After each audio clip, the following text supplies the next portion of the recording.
L'année 1364, Bertrand entre gloire à Cocherel et désastre à Auray. Bertrand maintenant est lieutenant du royaume de France pour la Normandie et capitaine de Pontorson. Mais il est pris entre deux feux, servir le roi de France et venir en aide à ses amis bretons ralliés à la cause de Charles de Blois. Bertrand du Guesclin est un homme de parole. Il sert le royaume de France, mais aidera la Bretagne bésiste. L'année commence plutôt bien pour Bertrand. Jean de Lebon est mort. Son fils Charles devient roi de France sous le nom de Charles V. Venant après deux rois ridiculisés par un désastre, Crécy et Poitiers, sans oublier la bataille navale de l'Écluse en 1340 pour Philippe VI de Valois. Charles est un roi bureaucrate et savant. C'est loin d'être un militaire dans l'âme, mais il s'imposera plus tard, à partir de 1369, dans la reconquête du royaume de France, comme un excellent tacticien. Il a le teint maladif, un œdème à la main droite, l'empêchant de tenir une épée, et une fistule à la main gauche.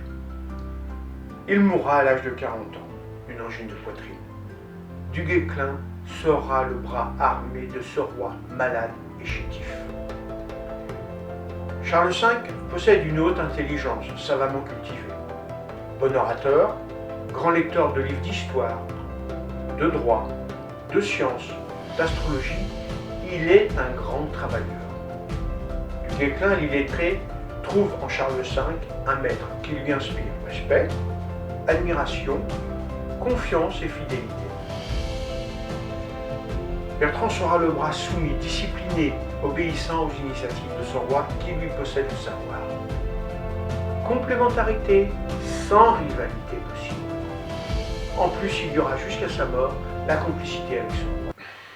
Après les prises de Mantes et de Melan, du Guesclin accompagne le roi en Normandie en son château de Goulet le 24 avril 1364.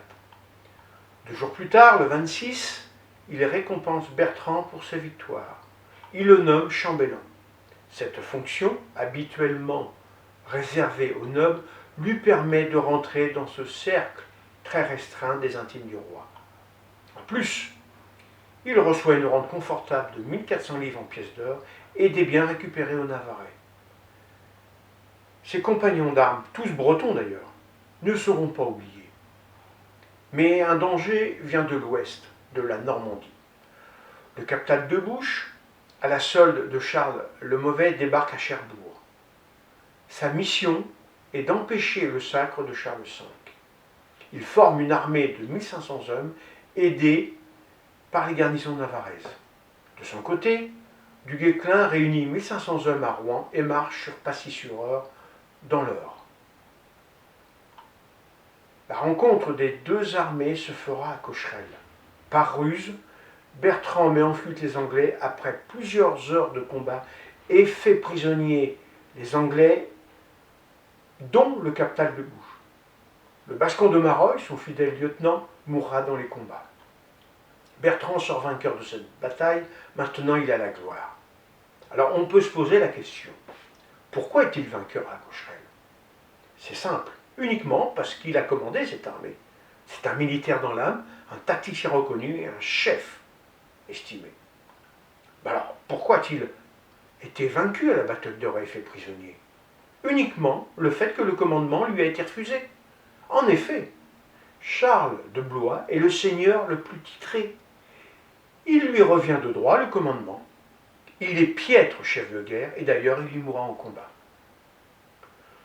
Les défaites de du Guesclin au nombre de 4 n'entacheront pas sa popularité, ni le respect de son roi et des seigneurs dans sa combativité et sa bravoure. À savoir, à cette période, un bon chevalier sait gagner ou perdre une bataille. La guerre est un jeu pour lui. Après sa victoire de Cocherel, Bertrand du Guesclin est convoqué à Paris par le roi lui-même, le 21 mai 1364. Il le récompense. Il lui donne le comté de Longueville, au nord de Rouen. Ce territoire, ayant appartenu au comte d'Évreux, donc à Charles le Mauvais, a été confisqué par le roi Charles V. Il devient donc comte par cette acquisition. Néanmoins, c'est un cadeau empoisonné. D'abord, il restera toujours un petit noble aux yeux des chevaliers de haute lignée. Il devra rendre au roi les prisonniers de Cocherel, dont le captal de Bouche. Adieu les belles rançons. Yolande, veuve de Philippe de Navarre, réclame l'usufruit du duché de Longueville. Elle intente un procès contre Bertrand. En fait, cette récompense n'est pas si brillante que ça. Du Guesclin s'est fait duper. Le roi le reçoit une deuxième fois, mais à Rouen. Il lui demande, en échange du duché de Longueville, de mener la guerre contre les Navarrais dans toute la Normandie et d'isoler Cherbourg. Cette demande lui permet aussi au roi de se débarrasser des Bretons qui ravagent le pays de Caux, au nord de Rouen. 12 juin, il quitte Rouen avec son armée. Il se dirige vers l'ouest. En passant, il prend possession de Bernay, de 40 ans, puis enfin, il arrive devant Valognes. La ville est bien gardée. Un château fort la protège. La garnison est bien décidée à se défendre. Elle est commandée par Guillaume de la Haye, un Navarrais. Il fait le siège avec des engins de type Pirée, mais rien n'y fait. La garnison résiste, même le nargue. Bertrand est furieux. Il appelle les mineurs, mais le château est bâti sur un roc. De plus, Bertrand est pressé car il veut rejoindre Charles de Blois à Auray dans le conflit qui l'oppose à Jean de Montfort pour le trône des ducs de Bretagne. Le chef de la garnison narquois propose à Bertrand un marchandage. Donnez-moi 300 000 florins et la vie sauve, contre le château fort et la ville. Du Guesclin refuse et le menace de la façon suivante. Je ferai venir 12 machines qui restent en Normandie et je vous donne 3 jours pour vous rendre. Après cela, il n'y aura pas de quartier. Prenant au sérieux ces injonctions, Guillaume de la Haye estime qu'il est préférable d'accepter. Bertrand leur donne la vie sauve et prend possession de la ville. Puis il se dirige vers Saint-Sauveur-le-Vicomte qui l'assiège, la garnison se rend. Lors de ce siège, Bertrand reçoit un message de Charles de Blois qui lui demande de venir en aide. Il ne peut pas le rejoindre, car il est lieutenant de Normandie, fonction donnée par le roi Charles V. Il monte à Paris et il lui demande de le desservir de cette fonction le temps d'aider Charles de Blois en Bretagne. Le roi accepte. Avec sa troupe de Bretons, il repart rejoindre le duc. Le 15 septembre 1364, il entre en Bretagne. Il a avec lui le comte d'Auxerre et son fils, ainsi que Louis de Chalon.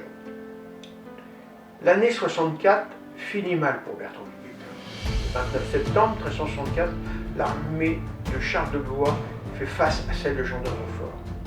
Il nomme Bertrand du Guesclin capitaine et le place à son aile avec 1000 hommes. La bataille est engagée. Le premier corps du comte d'Auxerre pris, puis celui de Bertrand. Il reste celui de Charles de Blois, qui, pris à revers par Calvolet, est anéanti. Il meurt au combat, c'est une défaite cuisante pour les Franco-Bretons. Jeanne de Penthièvre a tout perdu. Charles V, roi de France, est courroucé de cette défaite. En plus de la mort de Charles de Blois, Bertrand du Guesclin, né comte d'Auxerre et de Joigny sont prisonniers. Il pourrait lever une armée, mais s'y refuse. Il préfère la négociation à la force avec Jean de Montfort. Tous les deux signent le traité de Guérande. Et le 12 avril 1365, Jean IV de Montfort, fils de Jean, mort en 1345, sera le seul duc tant que la descendance sera masculine. S'il advenait que les garçons venaient à manquer, le duché reviendrait aux Penthièvre. En plus, il devra prêter hommage au roi de France.